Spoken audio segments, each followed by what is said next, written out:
I need to tell you something, and I need you to stay calm. I processed Ronald through my checkpoint. He's here, at the international terminal. Lisa's phone vibrated on the kitchen counter at exactly 2:37 on a Tuesday afternoon. She almost didn't answer. Rachel usually texted before calling during work hours, but something made her pick up. Rachel's voice came through shaking. Controlled, but shaking. "Rachel, can you sit down?" Lisa lowered herself onto the bar stool, her hand already cold. The airport sounds in the background were unmistakable. Announcements, rolling luggage, that particular echo of large public spaces. "I need to tell you something, and I need you to stay calm." Lisa's throat tightened. She didn't speak. Couldn't. "I just processed Ronald through my checkpoint. He's here, at the international terminal." Lisa's heart kicked once, hard. Ronald had said he was in meetings all day, said he couldn't even do lunch. With a woman, Rachel continued, her voice dropping. Young, blonde. They had matching luggage, boarding passes to Paris. 10 days. The words came from very far away, like Rachel was speaking through water. They were, Lisa, they were all over each other, his hand on her back. Laughing. I checked their documents. Her name is Barbara. Lisa heard herself ask for the flight number. Heard herself ask for the departure time. Heard herself thank Rachel in a voice that didn't sound like her own. She hung up. The kitchen was exactly as she'd left it 20 minutes ago. Cutting board on the counter, vegetables half prepped for a dinner Ronald had said he'd miss because of a work emergency. The coffee maker she'd programmed to his exact preferences.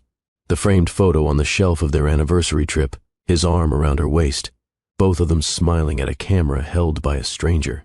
Everything looked the same. Everything had changed.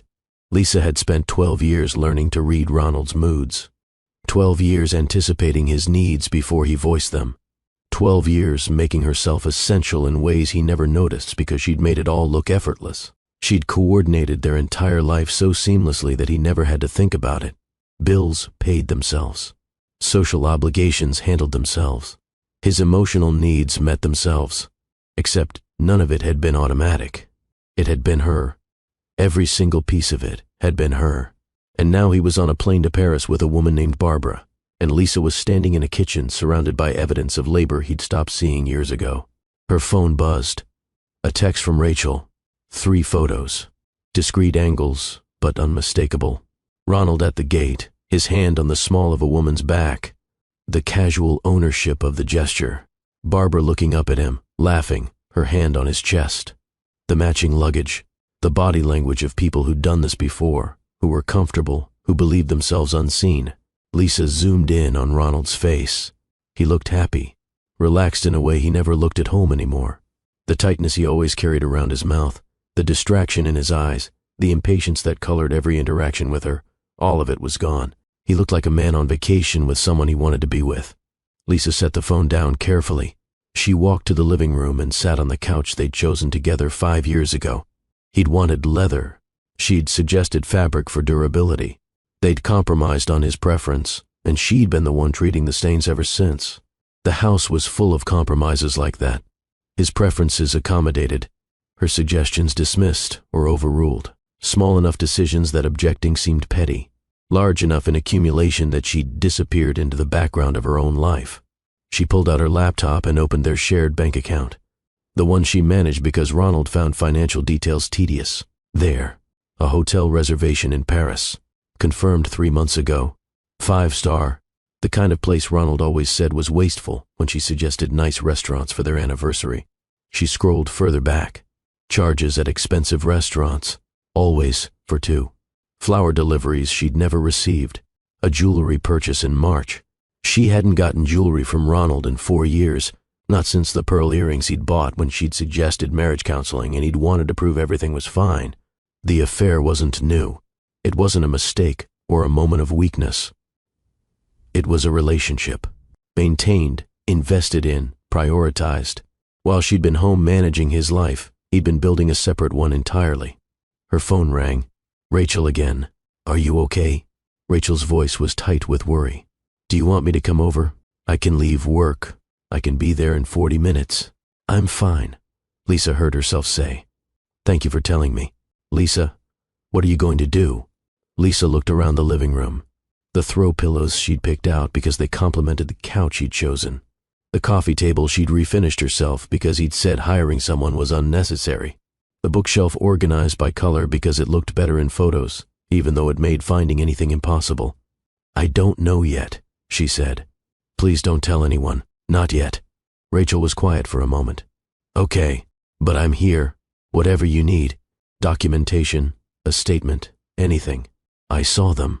I can verify everything." "I know. Thank you." Lisa hung up and sat in the silence of the house she'd maintained so perfectly that Ronald had forgotten it required maintenance at all. He'd boarded that plane in broad daylight, at a major international airport, during peak travel hours, with his mistress at his side, laughing and touching and performing couplehood for anyone who cared to see. He hadn't disguised himself, hadn't chosen a discreet location, hadn't shown even a flicker of concern about being recognized, because in Ronald's mental map of the world, Lisa didn't have eyes anywhere that mattered. She didn't have friends with authority or credibility. She didn't have a social network that extended beyond what he'd approved. She was furniture in his life, and furniture doesn't have witnesses. Lisa's phone buzzed. A text from Ronald. "Meeting's running long. Don't wait up." She stared at the message. The casual lie. The complete lack of effort. He wasn't even trying to be convincing anymore. She typed back, "Okay." One word. No questions. No demands for details. The same response she'd given 100 times before, when he'd been distant or dismissive or absent. He wouldn't notice anything different, because he never noticed her at all. Lisa stood and walked to the bedroom. Their bedroom. She opened Ronald's closet. Half his clothes were missing. The goods suitcase was gone. He'd packed for 10 days in Europe, and she'd been home the entire time, and she hadn't noticed because she'd trained herself not to ask questions that made him irritated.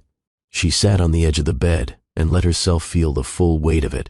Not just the betrayal, the erasure, the fact that he'd written her so completely out of his consideration that the possibility of consequences hadn't even occurred to him.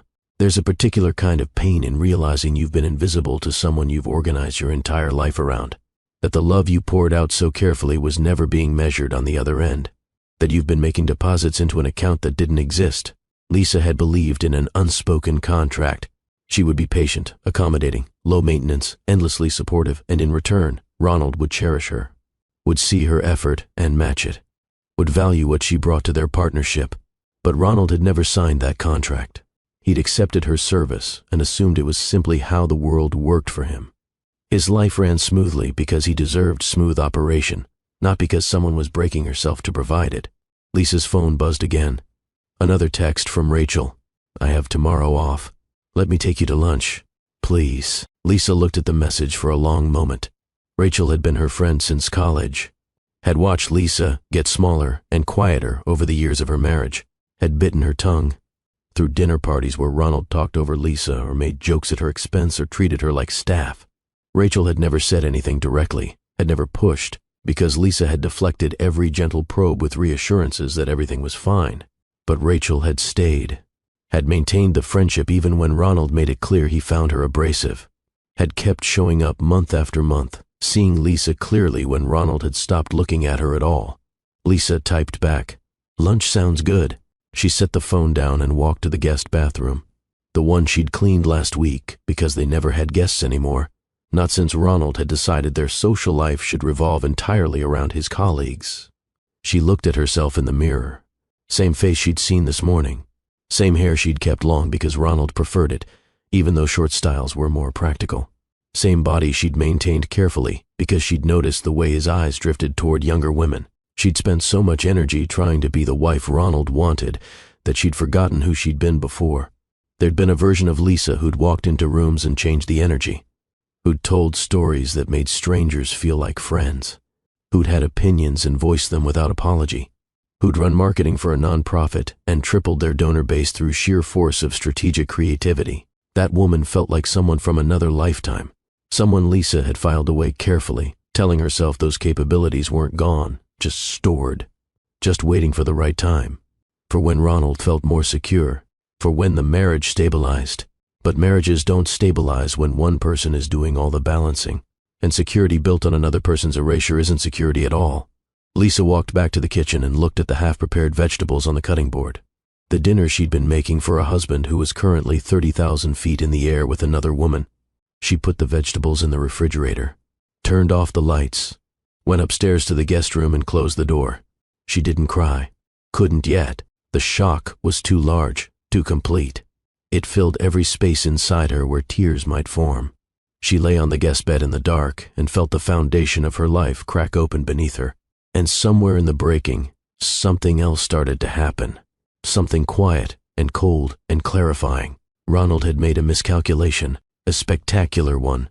He'd assumed Lisa's silence meant acceptance, that her patience meant powerlessness, that her accommodation meant she had no other options.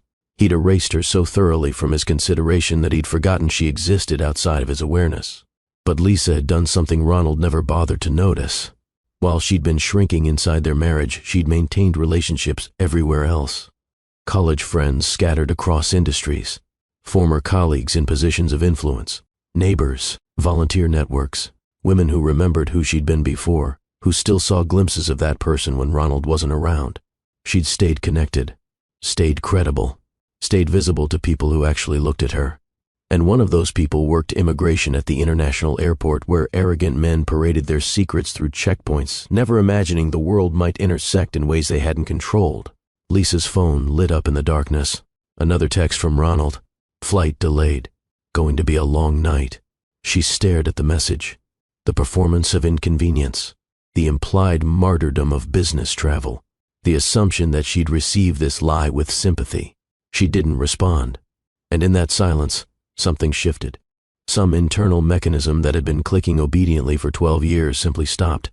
Lisa wasn't going to call him, wasn't going to demand explanations, wasn't going to cry or beg or perform the heartbreak he'd expect if he ever bothered to consider her feelings at all. She was going to wait, and watch, and remember that invisibility is only permanent if you keep participating in it. Ronald thought he'd gotten away with it. He had no idea the reckoning had already begun. The next morning, Lisa woke early and went to the gym, not the gentle yoga class she usually took, the weight room. She ran on the treadmill until her lungs burned and her legs shook, lifted weights until her muscles screamed. The physical pain was clarifying, concrete, something she could control when everything else felt like it was dissolving. She showered and dressed for work in clothes that fit well, that made her feel competent. She looked at herself in the mirror and recognized something she hadn't seen in years. Not the woman performing for Ronald's approval. The woman underneath. Tired, furious, but present. At her office, Lisa moved through her tasks with mechanical precision. She worked in communications for a mid-sized consulting firm. It had been a good job once, something she'd been proud of. Over the years, she'd made it smaller, more flexible, secondary to Ronald's schedule and needs. Her supervisor stopped by her desk mid-morning. "You okay? You seem different." "Just focused," Lisa said. The supervisor nodded slowly. "Well, whatever it is, I like it. That proposal you sent yesterday was excellent. Best work I've seen from you in months." Lisa blinked. She'd written that proposal at 11 at night, unable to sleep, needing something to do with the energy that felt like it might crack her open. She'd barely remembered sending it. "Thank you," she said. After the supervisor left, Lisa sat very still at her desk. She'd sent excellent work without trying, without agonizing over every word, without running it past Ronald first to make sure it didn't somehow conflict with his schedule or priorities. She'd just done it, and it had been good. Her phone buzzed. "Ronald, landed safe. Meeting start in an hour. Miss you." Lisa read the message 3 times. The performance of affection, the casual cruelty of it. He was texting her from a Paris hotel room where he'd spent the night with Barbara, and he typed "miss you" like the words had meaning. She put the phone face down on her desk and didn't respond. At lunch, Lisa met Rachel at a quiet cafe 2 blocks from her office. Rachel was already there, seated in the back corner, worry written across her face. They hugged. Rachel held on longer than usual. "How are you really?" Rachel asked when they sat down. Lisa considered the question. Numb, angry, confused. "I keep waiting to fall apart, and I just feel cold instead." "That's shock," Rachel said gently. "It'll hit later." Lisa nodded. Did you see anything else?" "At the airport?" Rachel's jaw tightened. They looked comfortable, like they'd done it before. He had his arm around her in the security line.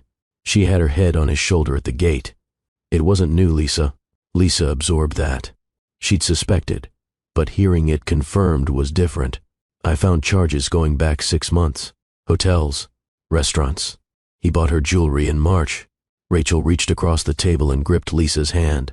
What do you need from me? Lisa looked at her friend, Rachel, who'd kept showing up, who'd maintained this friendship even when Ronald made it difficult, who'd called the moment she saw something Lisa needed to know, even though making that call couldn't have been easy. I need you not to tell anyone yet, Lisa said slowly. I need time to think, to figure out what I'm doing. Rachel frowned. Why? Because if I confront him now, he'll have the advantage. He'll control the narrative. He'll make me seem crazy, or jealous, or unreasonable. Lisa's voice was steady, clinical. I need to understand what I'm dealing with. Financially, legally, socially. Have you talked to a lawyer? Not yet. You should. Rachel's voice was firm. I can give you names, good ones. Lisa nodded. I will.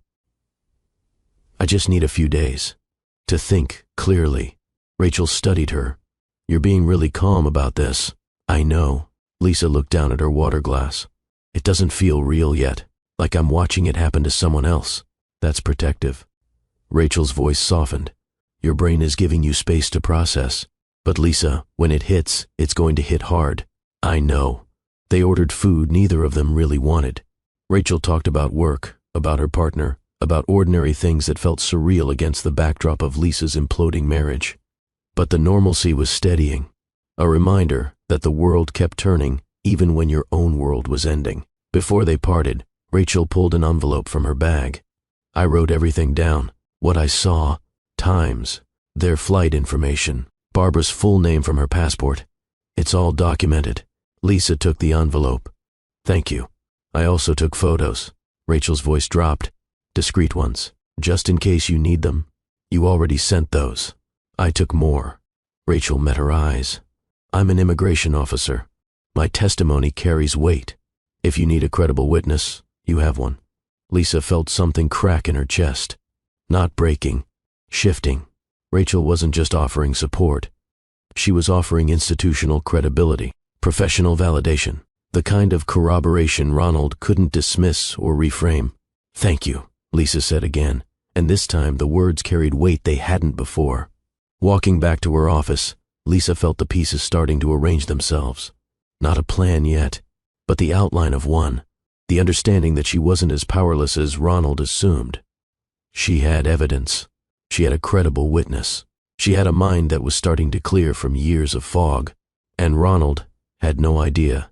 That evening, Lisa did something she hadn't done in months. She called an old colleague, Amanda, who'd left the consulting firm 3 years ago to start her own marketing agency. They caught up, talked about industry changes and shared contacts. And then Amanda said something that stopped Lisa cold. You know, I've been thinking about you lately. We're expanding and I need someone senior who really understands strategic communications. Your skill set would be perfect. Lisa's throat tightened. I haven't done that kind of work in a while. So? Amanda's voice was matter-of-fact. You were brilliant at it. Best strategist I've ever worked with. Why'd you scale back anyway? Lisa didn't answer. Couldn't explain how she'd made herself smaller piece by piece to accommodate Ronald's career, his schedule, his comfort with her not outshining him. Think about it, Amanda continued. No pressure, but if you ever want to get back in the game, call me. I'd bring you on in a heartbeat. After they hung up, Lisa sat with that. Someone remembered her capabilities. Someone thought she was brilliant. Someone wanted her professional expertise, not her ability to disappear conveniently. Her phone buzzed. Ronald again. Dinner meeting running late. Paris is beautiful. Wish you were here. Lisa looked at the message for a long time. The performance was getting lazy. He wasn't even trying to make the lies convincing anymore. She typed, sounds nice. 2 words. No emotion. No questions. The same bland acknowledgement she'd given him 1,000 times before. But this time the silence wasn't submission. It was strategy. Ronald was in Paris, confident and careless, believing his wife was home waiting obediently for his return. He had no idea she knew, no idea she was documenting, no idea she had a credible witness with institutional authority. No idea she was already rebuilding professional connections he'd never bothered to track. He thought he held all the power because he always had. But power built on someone else's invisibility is only stable as long as they stay invisible. And Lisa was done disappearing. Over the next week, Lisa moved through her life with eerie calm. She went to work, excelled at projects, started taking on more responsibility, staying later, engaging with colleagues she'd kept at arm's length for years. Her supervisor commented on the change. "Whatever's different with you lately, keep it up. This is the Lisa I remember from when you first started." Ronald texted intermittently from Paris. Generic updates, impersonal affection, photos of tourist sites carefully framed to exclude any evidence of Barbara's presence. Lisa responded minimally. 1 or 2 words, never asking questions, never expressing hurt or suspicion. Just bland acknowledgement. If Ronald noticed the shift, he didn't mention it. But then, he'd stopped noticing Lisa years ago. She met with a divorce attorney. A woman Rachel had recommended. Sharp, experienced, no nonsense. The attorney asked questions about assets, income, shared property. How long had the affair been going on? What evidence did Lisa have?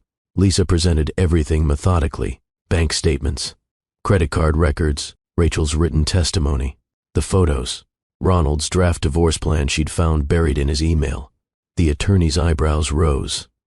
"You've been thorough. I needed to understand what I was dealing with." The attorney leaned back. "You have a strong case. His documented infidelity, his financial carelessness, this draft plan. It all works in your favor. He has very little leverage. What about the house? Joint ownership. But you've been making the majority of mortgage payments from your separate account. We can argue for greater equity, or force a sale with favorable division. And financially, you're entitled to half of all marital assets. Retirement accounts, investments, savings." The attorney paused. "How much does he know about your separate finances?" "Nothing," Lisa said. "I've always managed the household accounts. He doesn't track what I make or save." "Good. Keep it that way." Lisa left the attorney's office with a retainer agreement and a timeline. She wasn't filing yet. Not until Ronald returned. Not until she decided exactly how she wanted this to play out. But the infrastructure was in place. The legal foundation, the documentation, the strategy. Ronald was still in Paris, believing he'd successfully deceived his wife. Believing she was home maintaining his life, unaware and compliant. He had no idea the woman he'd erased was building a case he couldn't defend against. Lisa started reconnecting with other people too. Neighbors she'd lost touch with because Ronald found them boring. Friends from before the marriage she'd let fade because maintaining those relationships took energy Ronald thought should be directed at him. She had coffee with Jennifer, the wife of one of Ronald's colleagues.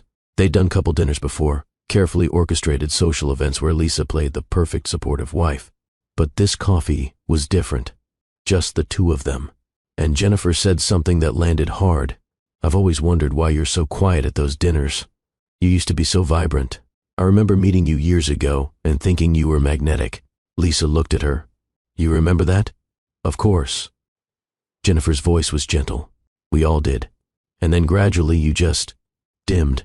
Ronald talks over you now and you don't correct him. He makes decisions for you and you don't push back. It's like watching someone disappear in real time." Lisa felt something sharp behind her sternum. "I didn't realize it was that obvious. Maybe not to everyone." Jennifer hesitated. "But to those of us paying attention, yes." They talked for 2 hours. About marriage, about losing yourself, about the small accommodations that accumulate into erasure. Jennifer admitted she'd felt similar patterns in her own marriage, though not as extreme. "Watching you has made me think about my own boundaries," Jennifer said. "About what I've been accepting that I shouldn't." Lisa realized her story was bigger than just her own healing. That visibility, or the lack of it, was something other women were navigating too. When Ronald finally returned from Paris, 10 days after boarding that plane with Barbara, Lisa was ready. She heard his key in the lock, heard his suitcase wheels on the hardwood, heard him call out her name like he always did. She was in the living room, calm, centered. He walked in looking tanned and rested, smiled at her, kissed her cheek like nothing was wrong. "Good trip?" she asked. "Exhausting. You know how these conferences are." He set down a small gift bag. "Picked you up something." Lisa opened it. A scarf. Generic. The kind sold at airport gift shops, probably purchased in the 30 minutes before his return flight. "Thank you," she said. He talked about his trip. The lies rolled out smooth and practiced. Difficult clients, bad hotel food, long meetings, boring conference sessions. Lisa listened without expression. Every word added to the catalog of his deception. Every casual fabrication another piece of evidence. He showed her photos on his phone. Tourist sites, careful angles. She knew from the bank statements exactly when those photos had been taken. Knew Barbara had been standing just outside the frame. "Sounds like you barely had time to see the city," Lisa said mildly. "Barely. Maybe we should go together sometime. Actually enjoy it." The audacity of that statement. The cruelty of it. He'd just returned from 10 days with his mistress and was now suggesting a romantic trip to the same location. "Maybe," Lisa said. That night, Ronald unpacked. Lisa watched him put away clothes that smelled like hotel laundry and perfume that wasn't hers. Watched him charge the phone where text messages from Barbara were certainly waiting. Watched him settle back into their home like he had every right to be there. He fell asleep easily. The sleep of someone with no guilt, no conscience, no concern about consequences. Lisa lay awake beside him and felt the full wrongness of it. This man in her bed, who'd spent the last 10 days in someone else's. This marriage that was a performance for his benefit and a prison for hers. She got up quietly and went to the guest room. Closed the door. Pulled out her laptop. She drafted an email to Amanda. Professional, confident, expressing interest in discussing the position at her agency. She sent it before she could second-guess herself. Then she opened the folder where she'd saved everything. Bank statements, photos, Rachel's testimony, the attorney's contact information, the draft divorce plan Ronald thought she'd never find. Everything was ready. The only question left was how to use it. Ronald thought he'd successfully managed 2 separate lives. Thought he could keep Lisa ignorant and compliant while building a future with Barbara. Thought his dismissal of her was so complete that she'd never become a problem. But he'd miscalculated at the most fundamental level. He'd erased Lisa so thoroughly that he'd stopped tracking her at all. Stopped noticing who she talked to, where she went, what she was capable of. He'd assumed invisibility meant powerlessness. He'd forgotten that invisible people see everything, and the woman he'd stopped looking at had been watching very carefully. The next few weeks developed a rhythm. Ronald resumed his normal life. Work, evenings at home, distracted and dismissive. Weekend golf with colleagues, the casual contempt he'd always shown Lisa, now even more pronounced after 10 days of freedom. He started coming home late more often. Texts to Barbara on his phone, barely bothered to hide. Mentions of upcoming business trips.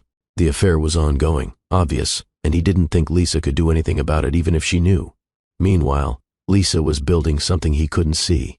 Amanda responded to her email enthusiastically. They met for lunch, discussed the position, senior strategist, creative authority, significant pay increase. The kind of role Lisa would have pursued years ago, before she'd made her career secondary to Ronald's comfort. "I want you," Amanda said plainly. "You're exactly what we need. Say yes." Lisa thought about it for exactly 5 seconds. "Yes." They shook hands. Amanda grinned. "Best decision you'll make this year." Lisa wasn't sure about that. She had another decision pending, one that would reshape her entire life. But this felt like the right first step. Reclaiming professional ground, rebuilding the parts of herself she'd filed away. She gave notice at her current job. 2 weeks. Her supervisor was disappointed but understanding. "You've seemed different lately," the supervisor said. "More like yourself. I hope the new position is everything you want." Lisa smiled. "It's a start."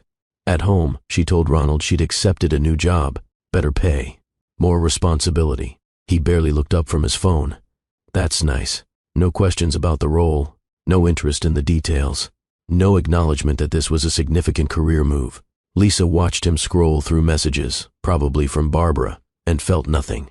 No hurt, no disappointment, just cold clarity. This was who he was, who he'd always been. She'd just been too busy trying to earn his attention to see it clearly. Rachel checked in regularly. "How are you holding up?" "Better than I thought," Lisa admitted. "I feel focused, like I'm building something." "You are." Rachel's voice was warm. You're building yourself back. Lisa started working out more seriously, not punishing her body, but reclaiming it.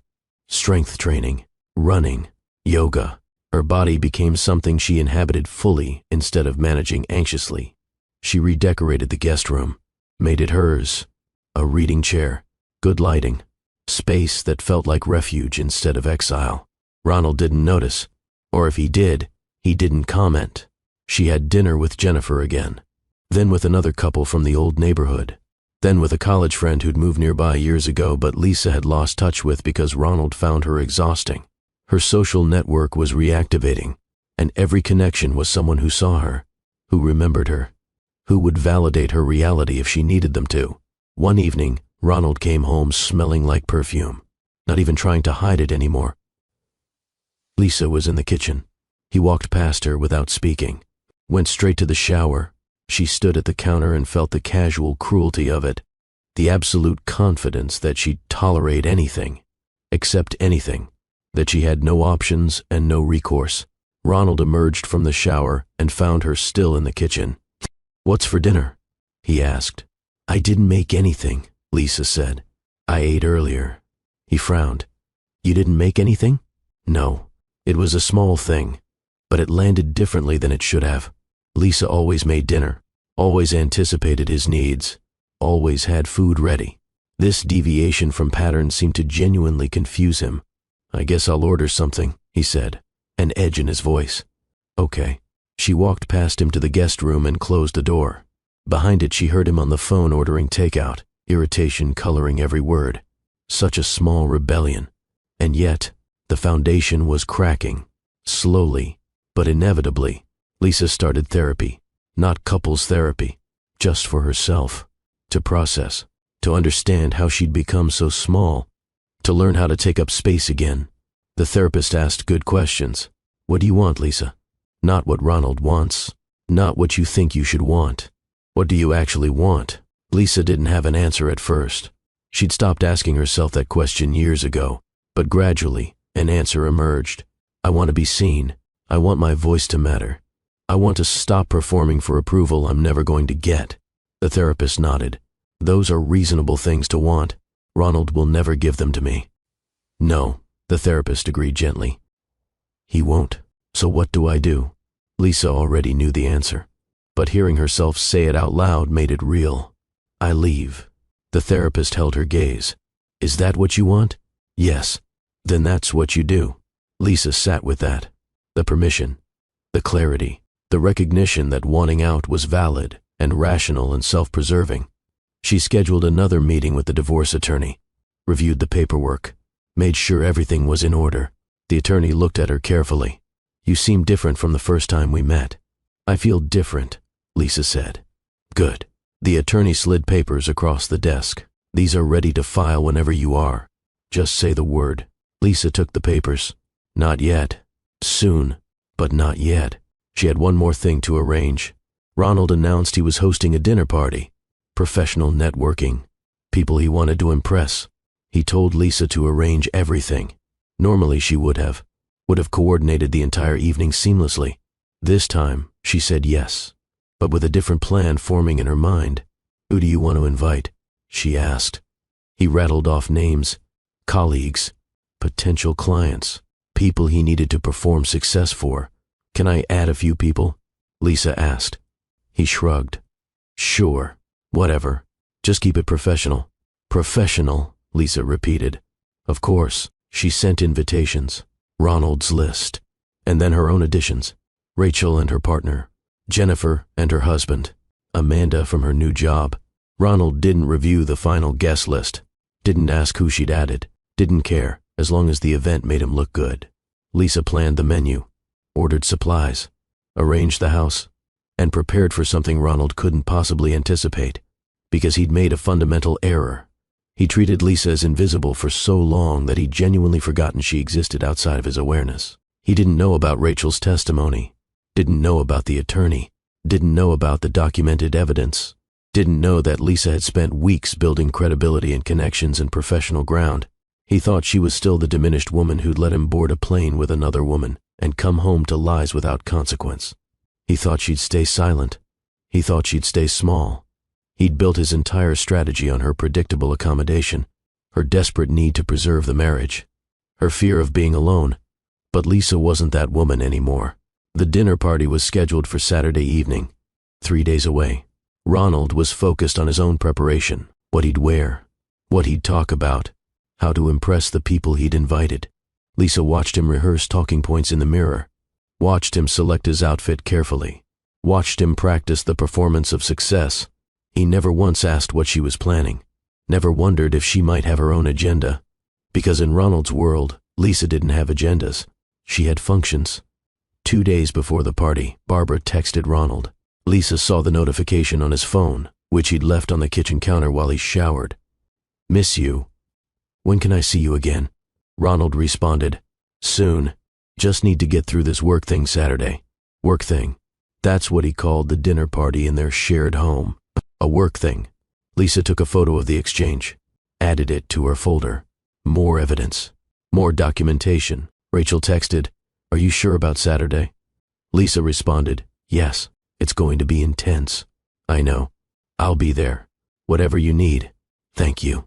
Lisa looked around the house she'd maintained so perfectly.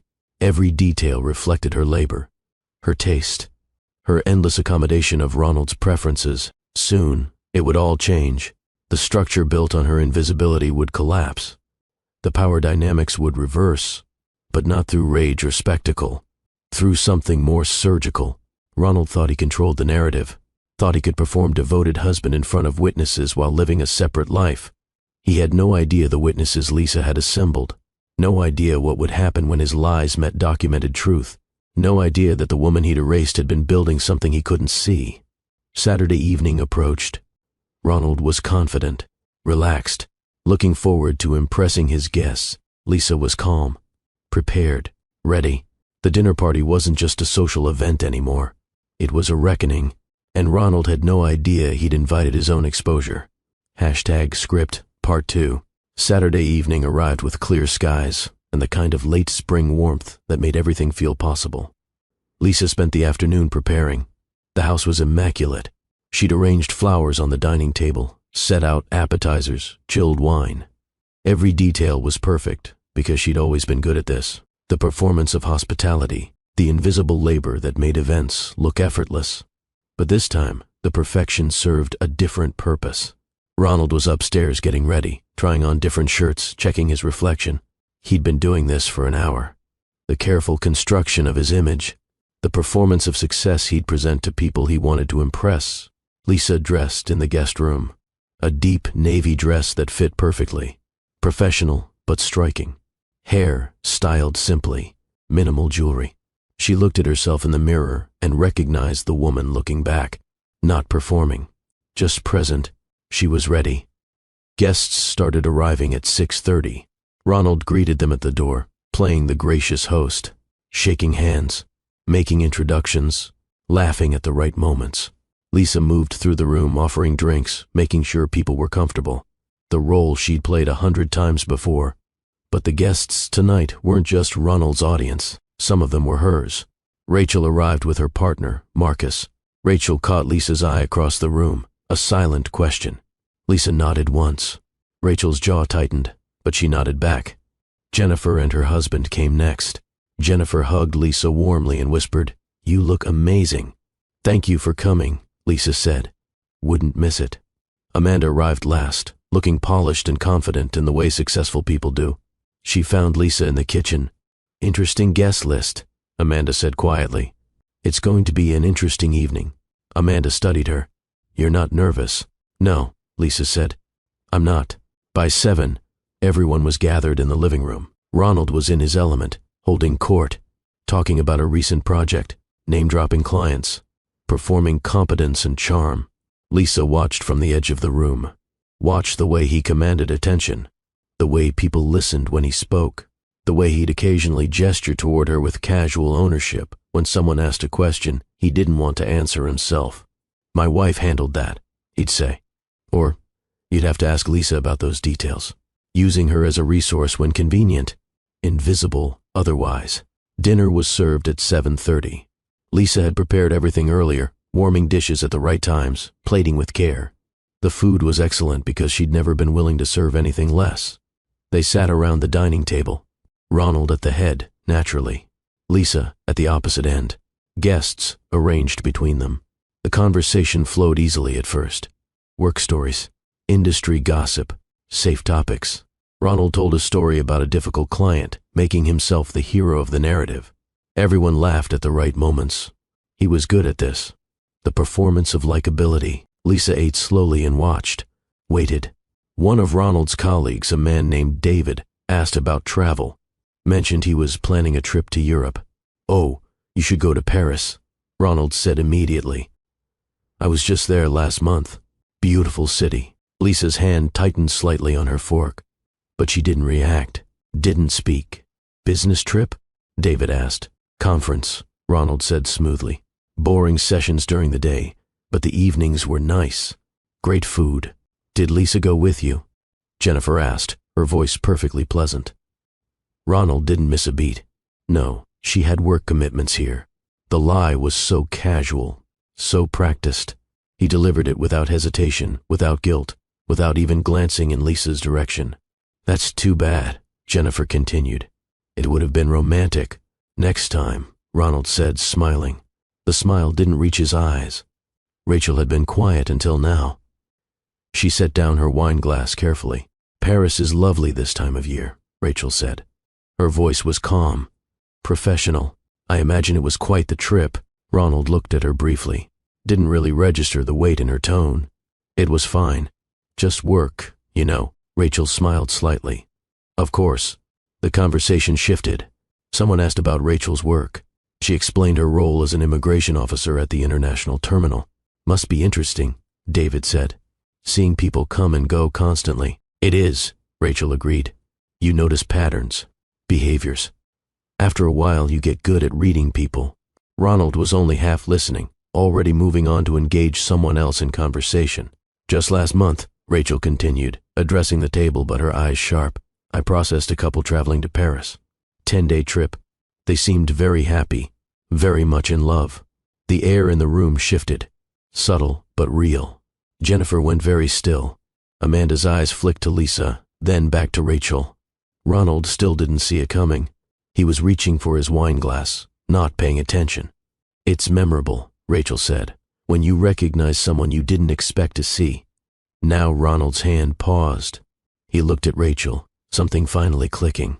A wariness entering his expression. "What do you mean?" he asked.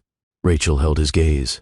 I saw you, at my checkpoint, with a woman named Barbara, matching luggage, boarding passes to Paris. You presented your passports together. You had your hand on her back. You were laughing." The room went completely silent. Ronald's face drained of color, then flushed. His mouth opened, closed. He looked at Lisa. Lisa looked back at him with no expression at all. "I don't," Ronald started. "There must be some mistake." "No mistake," Rachel said calmly. "I verified your identity through your passport. I documented the encounter. It's part of my professional record." Ronald tried to laugh, tried to make it seem absurd. "Rachel, I think you're confused. I was there for work." "With Barbara," Rachel repeated. 28. Works in luxury marketing. You've been seen together at industry events for months. You checked into a 5-star hotel together. You spent 10 days with her and then came home and told your wife it was a business trip." Ronald stood abruptly. His chair scraped against the floor. "This is inappropriate. I don't know what you think you saw, but you're wrong." Rachel didn't stand, didn't raise her voice. "I'm a federal officer. My job is to observe and document accurately. I know what I saw. And I told Lisa the day it happened." Ronald's eyes snapped to Lisa. "You knew?" Lisa set down her fork carefully. "Yes." His face went through several emotions. Shock, anger, panic. "When?" "The day you left," Lisa said. "Rachel called me from the airport." The room was watching now. Everyone's attention locked on this moment, on Ronald's unraveling. "And you didn't say anything?" Ronald's voice was rising. "You just let me come home and didn't say a word?" "I wanted to see what you'd do," Lisa said. Her voice was steady, clinical. "I wanted to see if you'd tell me the truth, if you'd feel any guilt, if you'd stop lying." Ronald looked around the table. saw the faces watching him, the judgment forming. He turned back to Lisa, trying to regain control. We should talk about this privately. No, Lisa said. I don't think so. She stood and walked to the sideboard where she'd placed a folder earlier, carried it back to the table, set it down in front of her. I've had 3 weeks to think, Lisa said. 3 weeks to document. 3 weeks to understand exactly what's been happening. She opened the folder, pulled out bank statements, credit card records, hotel reservations in Paris, confirmed 3 months ago, dinners for 2, jewelry purchases I never received. This has been going on for at least 6 months, Ronald. Probably longer. Ronald's colleague David shifted uncomfortably. Maybe we should give you two some privacy. No, Lisa said. Stay. Her voice carried an authority that made everyone freeze. Because this isn't just about infidelity, Lisa continued. It's about dismissal. It's about erasure. Ronald didn't just cheat. He paraded his affair through a public airport in broad daylight because it genuinely never occurred to him that I might have eyes anywhere that mattered.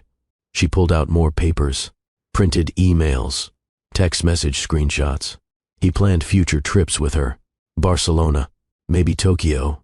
He drafted a divorce outline 3 months ago, outlining how to divide assets in his favor, but never filed it because staying married was more convenient.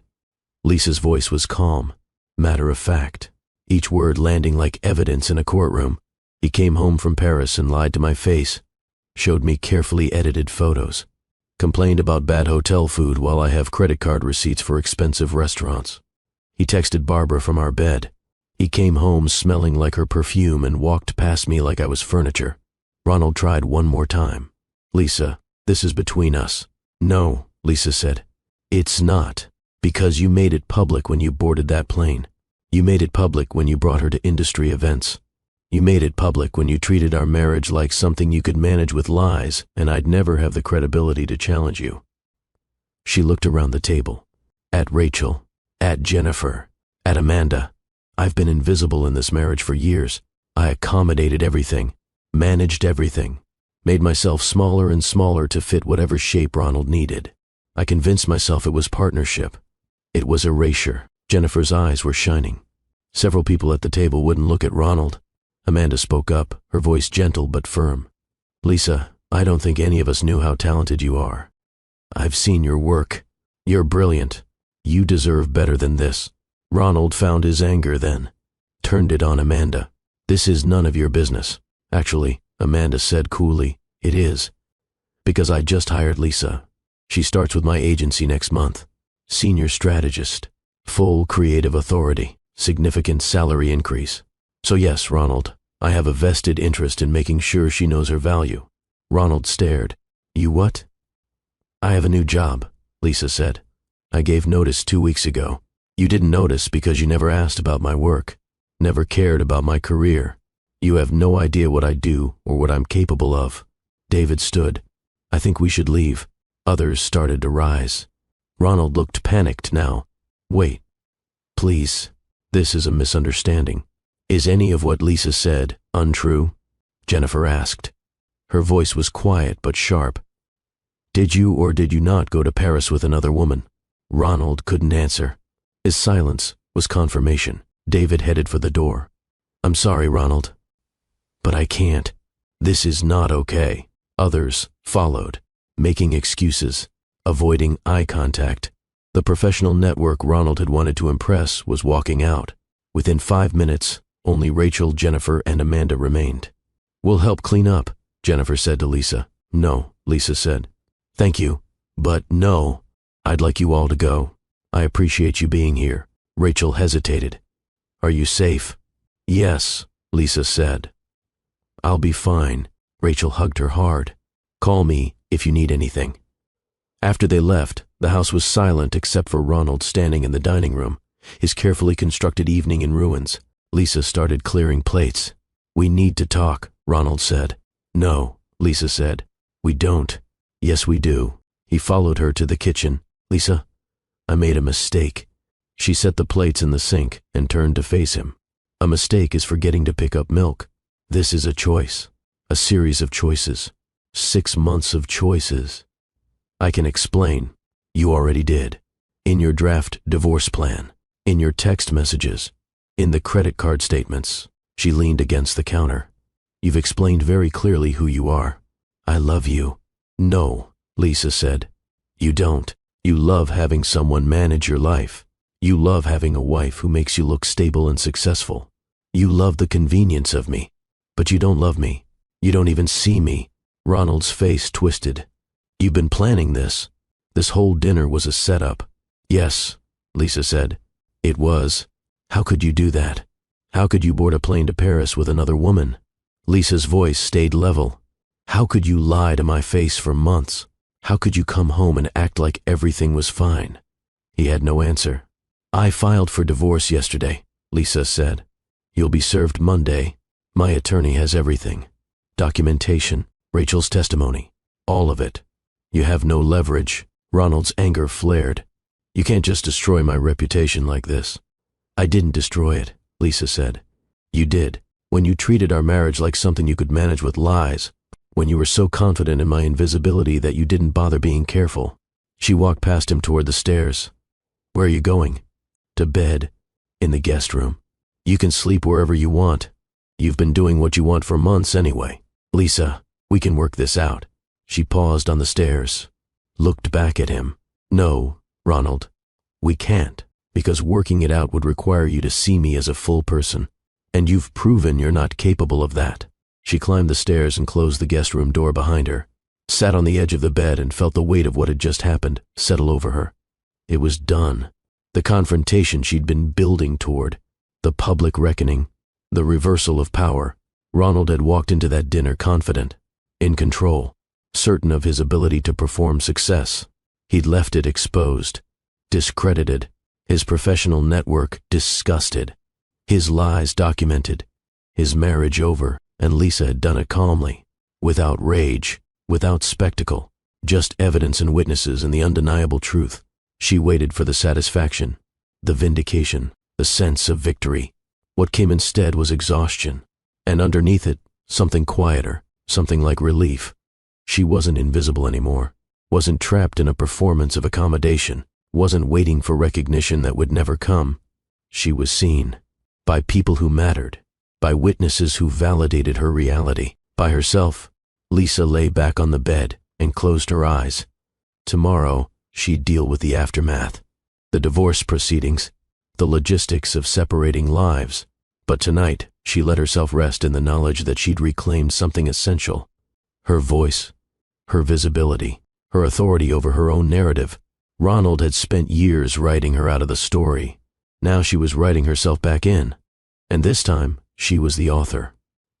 Downstairs, she heard Ronald moving around, the clink of bottles, the sound of him on his phone, probably calling Barbara, probably trying to salvage something from the wreckage. Lisa didn't care. His choices were his own now, his consequences to manage. She pulled the blanket over herself and felt the quiet settling of truth. It wasn't victory in the way she'd imagined. It was something better. It was freedom. The next morning, Lisa woke early. The house was silent. She showered and dressed and went downstairs. Ronald was asleep on the couch, still in his clothes from the night before. Empty wine bottle on the coffee table. Lisa made coffee and sat at the kitchen table, opened her laptop, reviewed the divorce paperwork one more time. Everything was in order, clean, documented, fair in the legal sense, though nothing about the situation felt fair. Ronald stirred around 9, came into the kitchen, looking haggard. We need to talk, he said again. No, Lisa said. We need a lawyer. You'll be served tomorrow.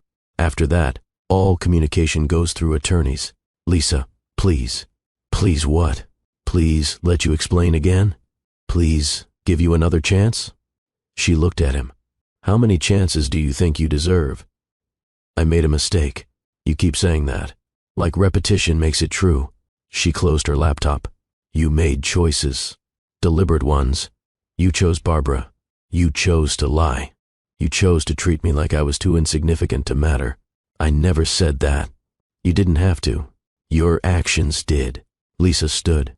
I'm going out. When I come back, I'd like you to have packed some things and found somewhere else to stay. This is my house too. And the divorce will address that. But until it's finalized, I'd prefer we don't live together. You can stay with Barbara, or a hotel. I don't care. But I want you out. Ronald's face hardened. You can't kick me out. I'm not kicking you out. I'm asking you to respect the fact that I don't want to live with someone who's been lying to me for months. She picked up her keys. If you're still here when I get back, I'll stay somewhere else. But one of us is leaving. She walked out before he could respond. Drove to Rachel's apartment. Rachel answered the door in pajamas, took one look at Lisa's face, and pulled her inside. How are you? Rachel asked. Tired, Lisa said. But okay. They sat on Rachel's couch. Rachel made tea. Let the silence settle. Last night was intense, Rachel said finally. Thank you for being there, for saying what you said. I told the truth. Rachel's voice was firm. What he did was wrong, and you deserved witnesses who would validate that. Do you think I was too harsh? Lisa asked. Making it public like that? Rachel looked at her steadily. He made it public when he walked through my checkpoint with her. You just made sure the consequences matched the action. Lisa nodded. Sipped her tea. What happens now? Rachel asked. Divorce. New job. New life, I guess. You guess? Lisa smiled slightly. I'm still figuring out what that looks like. I've spent so long defining myself through Ronald that I'm not sure who I am without him. You're brilliant, Rachel said. You're capable. You're someone who survived years of dismissal and still maintained enough strength to stand up for yourself. That's who you are. Lisa felt her throat tighten. Thank you. They spent the afternoon together. Ordered takeout. Watched movies. The kind of easy companionship Lisa had forgotten was possible. Around 5, Lisa headed home. Ronald's car was gone. Some of his clothes were missing from the closet. He'd left without a note. Lisa walked through the house. It felt different. Lighter somehow. Like a weight had been removed from the walls. She opened windows, let fresh air in, started making plans for redecorating, for making the space hers. Her phone buzzed. A text from Ronald. Staying at a hotel. We need to figure this out. Lisa didn't respond. Another text came through. From Amanda. How are you doing? Lisa typed back. Better than expected. Good. You're going to be great at the new job. I'm excited to have you. Thank you for being there last night. Always. Lisa set her phone down and looked around the kitchen. The house she'd maintained so perfectly. The life she'd built around someone else's needs. It was time to build something different. Something that belonged to her. Monday morning, Ronald was served divorce papers at his office. He called Lisa immediately. She didn't answer. He texted, "We should talk before this goes any further." Lisa responded, "All communication through attorneys. Mine will be in touch." She blocked his number. At work, she finished her final week. Colleagues who'd heard about the dinner party, because word had spread, looked at her differently. Some with pity, some with respect. Her supervisor pulled her aside. "I heard what happened. I'm sorry." "Thank you," Lisa said. "For what it's worth, you handled it with more grace than he deserved." Lisa appreciated that. The week passed quickly. Exit interviews, handoff meetings, goodbyes to people she'd worked with for years. Friday was her last day. She packed her desk, took down the few personal items she'd kept in her office. Walking out, she felt the symbolic weight of it. Closing one chapter, opening another. Monday morning, she started at Amanda's agency. New office, new team, new projects. Amanda introduced her around. "This is Lisa, senior strategist. She's going to elevate everything we do." Lisa met her new colleagues, reviewed campaigns in progress, started contributing ideas. It felt like putting on clothes that fit after years of wearing the wrong size. Natural, right? Over the next few weeks, Lisa settled into new rhythms. Work that challenged her, colleagues who respected her, projects where her voice mattered. She started therapy more regularly, worked through the patterns that had led to her erasure, learned to recognize when she was making herself small. The divorce proceedings moved forward. Ronald's attorney tried to negotiate for favorable terms, but Lisa's documentation was airtight. The affair, the financial carelessness, the draft divorce plan, all of it worked against him. Her attorney kept her informed.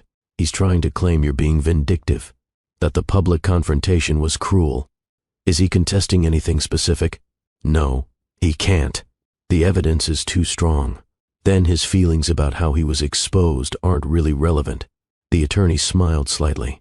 Exactly. Lisa started going out more.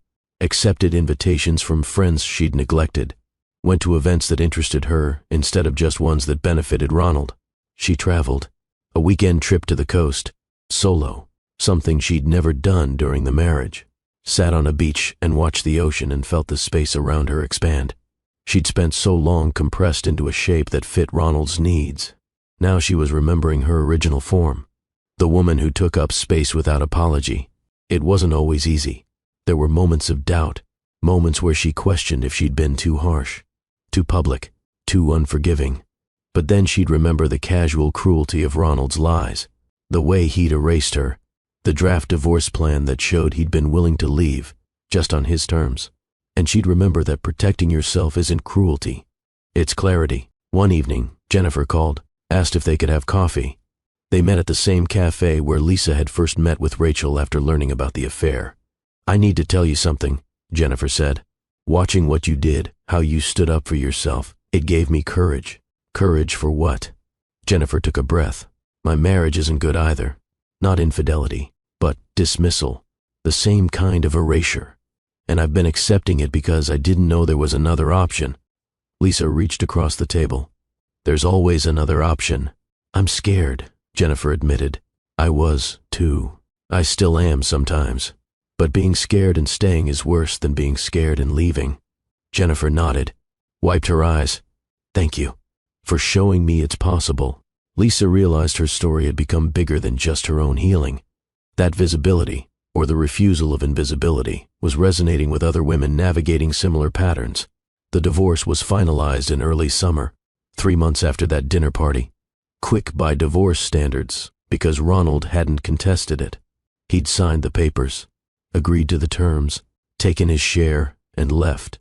Lisa got the house, half the retirement accounts, reimbursement for mortgage payments she'd covered, financial independence she hadn't had in years. More importantly, she got her life back. The day the divorce was finalized, Lisa sat in her attorney's office and signed the final documents. "How do you feel?" the attorney asked. "Free," Lisa said. That evening, she had dinner with Rachel and Amanda. They toasted her new beginning. To Lisa, Rachel said, who remembered she was never actually invisible. Just surrounded by someone who wasn't looking, Lisa added. They laughed, talked about work and travel and plans for the future. Lisa felt the warmth of friendships she'd maintained, even when it was difficult. The social credibility that had become her foundation when everything else collapsed. These were the people who'd seen her, who'd validated her reality, who'd stood as witnesses when she needed them. She hadn't won because Ronald lost. She'd won because she'd stopped participating in her own erasure. A few weeks later, Lisa was asked to present a campaign at an industry event. Major conference, hundreds of attendees, the kind of professional exposure she used to dream about before she'd made her career secondary. She prepared thoroughly, rehearsed her presentation, felt the familiar nerves and excitement. The day of the event, she dressed carefully, professional, confident, herself, walked into the conference center and felt eyes on her. Some people knew who she was. Word had spread about the divorce, about the dinner party confrontation, but more people knew her work. The campaigns she was developing at Amanda's agency, the strategic brilliance she was finally allowed to use fully.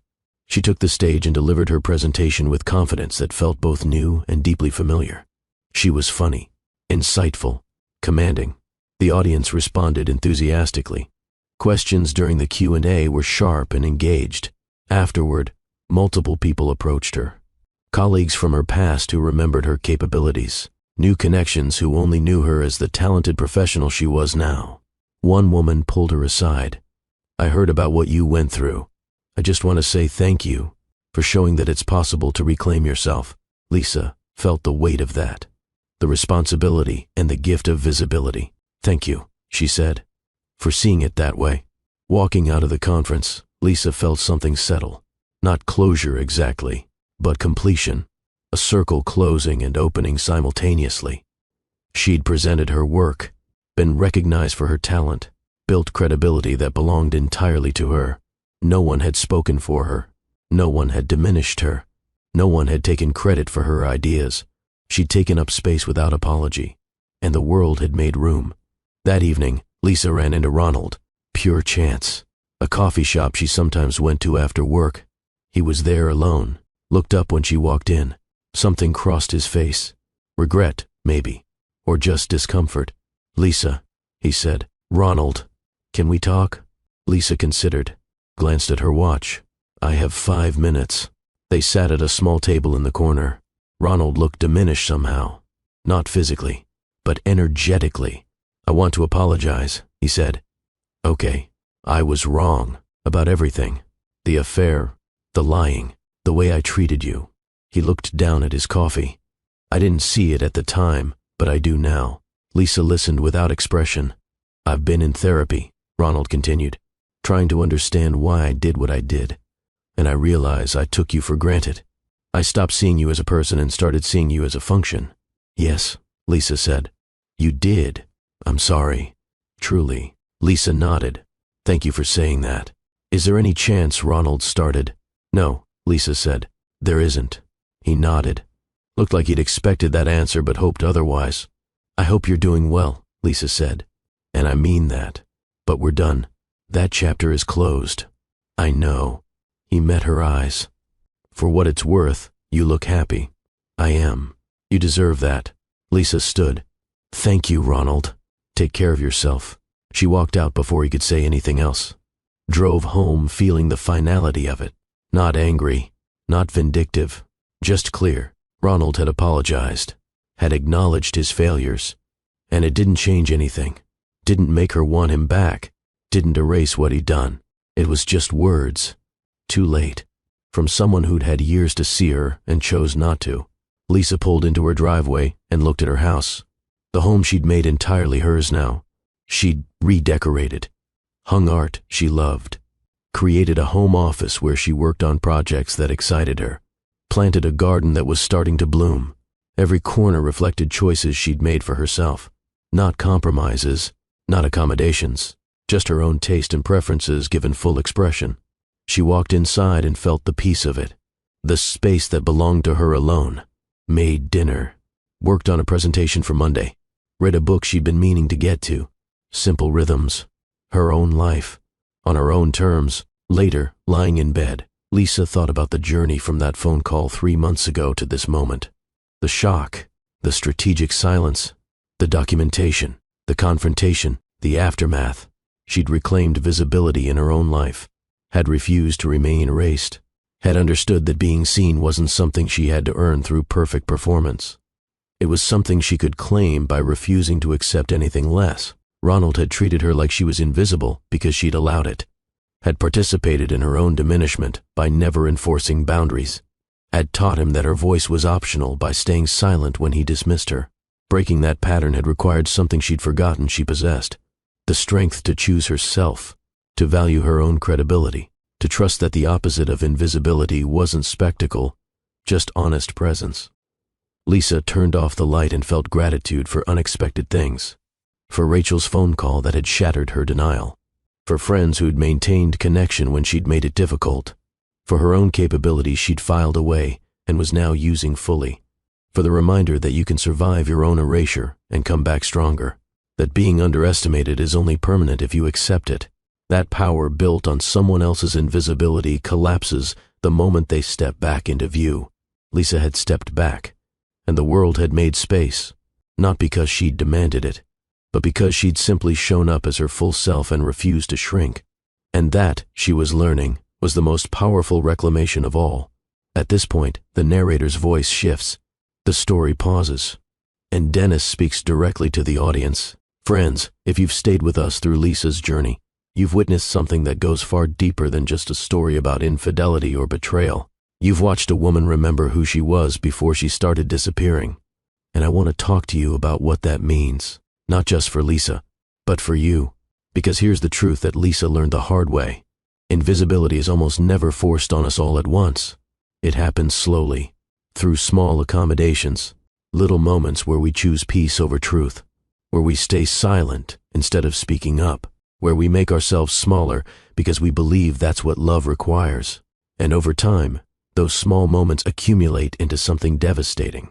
We wake up one day and realize we've been erased, not by someone who hated us, but by someone who simply stopped looking, who got so comfortable with our accommodation that they forgot we were choosing it, who mistook our patience for powerlessness. Ronald's greatest mistake wasn't the affair. It was assuming Lisa's silence meant she had no voice, that her invisibility in his life meant she had no presence anywhere else, that because he stopped seeing her, she'd somehow stopped existing in any meaningful way. But here's what he missed, what anyone who dismisses another person misses. The relationships we maintain when no one's watching become our foundation when everything collapses. Lisa had quietly nurtured friendships, professional connections, social credibility. While Ronald was assuming she had nothing, she was building everything. And when the moment came, when Rachel made that phone call, Lisa had something Ronald never anticipated. Witnesses, people who saw her clearly, people who would validate her reality, people whose credibility couldn't be dismissed. That's what I want you to understand. The people you invest in when it's inconvenient, when it doesn't serve an immediate purpose, when you're just maintaining connection because it matters, those people become your power source. Not power over others, power to reclaim yourself. Social credibility isn't about status or popularity. It's about being seen accurately by people who matter. It's about building a reputation for truth and capability that exists independent of any one relationship. It's about making sure that if someone tries to erase you from their narrative, there are other voices ready to say, no, that's not who they are. I know who they are, and I believe them. Lisa won not because she exposed Ronald, though she did. She won because she'd maintained enough of herself outside the marriage that she had somewhere to return to. She'd kept professional skills sharp, maintained friendships, preserved pieces of her identity that Ronald never touched. And when the time came to choose herself, she had the infrastructure to support that choice. A new job, legal representation, documented evidence, credible witnesses, a social network that validated her reality. Ronald had none of that, because he'd built his entire life on the assumption that Lisa would tolerate anything. And when that assumption proved false, he had nothing to fall back on. There's a principle here I want you to take with you. I call it the mirror principle. It works like this. Arrogance creates its own traps. When you're so confident in someone's powerlessness that you stop being careful, you create the exact conditions for your own exposure. Ronald boarded that plane in broad daylight because he genuinely couldn't conceive of Lisa having eyes that mattered. He'd erased her so completely in his mind that the possibility of her social world intersecting with his betrayal never occurred to him. That arrogance was his undoing, not because Lisa was vengeful, but because reality doesn't care what you choose to see. The world exists beyond your awareness, and the people you dismiss are still living full lives you know nothing about. So here's what I want to say to two different groups of people watching this.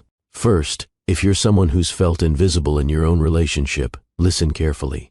Your worth is not determined by who refuses to see you. The fact that someone has stopped looking doesn't mean you've disappeared. It means they've stopped paying attention, and that's their failure, not yours. You teach people how to treat you. And if you've been teaching someone that your boundaries are optional, that your voice doesn't matter, that you'll accept being diminished, it's not too late to teach a different lesson. But it requires something difficult. It requires you to stop participating in your own erasure. That might mean speaking up when you've stayed silent, setting boundaries when you've been accommodating, choosing yourself when you've always chosen them. It won't be comfortable. It might not even feel safe at first, but continuing to disappear isn't safety. It's slow death. The relationships you've maintained outside that one dominant connection, those are your foundation. The friends who still see you, the professional connections who remember your capabilities, the social credibility you've built through showing up as your authentic self, those become your power source when you need to reclaim your life. And second, if you're someone who's been taking another person for granted, who's stopped seeing them fully, who's assumed their patience means they have no other options, hear this. People who seem powerless often aren't. They're just choosing not to exercise power yet. And the moment they stop choosing accommodation, everything you've built on their invisibility collapses. Underestimating someone because they've been patient is a fundamental miscalculation. Assuming silence means acceptance is dangerous. Believing that because someone hasn't left yet they never will, that's the kind of arrogance that creates its own consequences. The people in your life who manage everything so smoothly that you forget it requires effort. They're not infrastructure. They're human beings making constant choices to invest in you. And those choices can stop, usually when you least expect it, usually when you've grown so comfortable that you stop being careful. For everyone else watching, here's the deeper truth. Being seen isn't something you earn through perfect performance. You can't accommodate your way into mattering. You can't shrink yourself into someone's heart. Real recognition, the kind that sustains you, comes from showing up as your full self and building relationships with people who see that self clearly. Lisa spent years believing that if she was just perfect enough, patient enough, selfless enough, Ronald would finally see her value. But you cannot earn recognition from someone who's built their comfort on your erasure. You cannot perform your way into mattering to someone who requires you not to. The answer isn't performing better. It's finding people who don't require a performance at all, who see you in your ordinary moments, who value your voice even when it disagrees with theirs, who make space for your full presence instead of requiring you to compress yourself into convenient shapes. That's what Lisa found, not in one dramatic moment, but through years of maintaining friendships that were reciprocal, professional relationships built on mutual respect, social connections where she showed up as herself and was valued for it.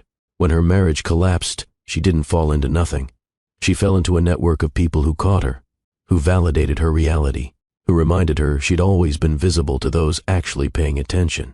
So, let me close with this blessing, and I mean this from my heart. To everyone watching who has ever made yourself smaller to fit into someone else's life, may you remember your original size. May you take up the space you're entitled to without apology or explanation. May you understand that the right people will never require you to shrink. I pray that you find the courage to stop participating in your own erasure, that you set boundaries and maintain them, even when it's uncomfortable, that you speak up when you've been silent and choose yourself when you've always chosen others. May the people who dismissed you realize too late what they lost. May the friends who saw you when you felt invisible become the witnesses to your restoration. May you build social credibility that exists independent of any one person's opinion. I pray you never burn yourself out trying to prove your worth to someone who's decided you're optional, that you recognize silence can be strategic, that you trust your own credibility even when others try to diminish it. May you always remember that being underestimated is only permanent if you agree to it, that invisibility is a dynamic, not a destiny, that you can survive your own erasure and come back stronger. You are seen, you are valued, your voice matters, and the right people, the people worth keeping, have always known that. Stay strong, stay visible, and never let anyone convince you that their blindness is your invisibility. You are never invisible. You are just waiting for the right moment to step back into the light, and that moment is now. The narrator's voice fades. The story returns to Lisa one final time. 6 months after the divorce, Lisa stood in her home office reviewing a campaign that would launch next week. The work was good, creative, strategic. Hers. Her phone rang. Amanda. The client loved it, Amanda said. They want to expand the contract, and they specifically asked for you to lead it. Lisa smiled. That's great. You're brilliant. I keep telling you that. I'm starting to believe it. After they hung up, Lisa sat back in her chair and looked around her office. The art on the walls, the plants on the windowsill, the workspace she'd created for herself. She'd rebuilt her life, piece by piece. New career, new routines, new understanding of who she was and what she wouldn't accept. The divorce had been finalized. The house was hers. The finances were stable. She was dating again, casually, on her own terms. Never again making herself smaller to fit someone else's vision. She had dinner plans with Rachel tonight, a work event tomorrow, a weekend trip to visit a college friend next month. Her calendar was full of things she'd chosen, people who saw her, experiences that interested her, not performing, not accommodating, just living. Lisa had learned that the opposite of invisibility wasn't spectacle or drama or revenge. It was simply being present as your authentic self and refusing to accept less. Ronald had tried to erase her, and for years she'd participated in that erasure, made herself smaller, quieter, more convenient. But invisibility, she discovered, wasn't permanent. It was a choice, and the moment she stopped choosing it, everything changed. She was visible now, not because she'd demanded attention, but because she'd simply shown up fully and let people see who she actually was. And it turned out she was someone worth seeing, someone capable and strategic and strong, Someone who could survive betrayal and come back whole. Someone who knew her value and wouldn't negotiate it anymore. Lisa closed her laptop and got ready for dinner. Put on clothes that made her feel good. Did her makeup. Looked at herself in the mirror and recognized the woman looking back. Confident. Present. Hers. She walked out into the evening, feeling the fullness of her own life. And somewhere, in a story that no longer concerned her, Ronald was learning to live with the consequences of dismissing someone who deserved better. But that wasn't Lisa's story anymore. Her story was about reclamation, about visibility, about choosing herself when it mattered most. And that story was just beginning. If Lisa's journey resonated with you, if you've ever felt invisible or dismissed or erased in your own life, I want you to know something. You're not alone. This channel exists for people who understand that real strength isn't loud. It's strategic. That dignity isn't given. It's reclaimed. And that the most powerful transformations happen when we stop accepting narratives that diminish us. We share stories like this every day. Stories about people who were underestimated, overlooked, dismissed, and who chose to reclaim their power with grace, intelligence, and moral clarity. Stories that remind you that your voice matters, that your worth isn't negotiable, that being seen is your right, not a privilege you have to earn. If you want more of these journeys, more reminders that you are valued and visible and stronger than anyone who dismissed you realizes, subscribe to the Billionaire Romance family. Hit that notification bell so you never miss a story that might be exactly what you need to hear today. And if this story touched something in you, leave a comment. Tell us what Lisa's journey brought up for you, what you recognize in her struggle, what you're reclaiming in your own life. Share it with someone who needs to remember they're not invisible. They're just surrounded by people who aren't paying attention. Your story matters. Your voice matters. And this community is here to remind you of that every single time you need to hear it. Thank you for being here. Thank you for listening. Thank you for seeing yourself in Lisa's journey and recognizing that reclamation is always possible. We'll see you in the next story. Until then, stay strong, stay visible, and remember, you were never invisible. You were just waiting for the right moment to step back into the light. And that moment is now.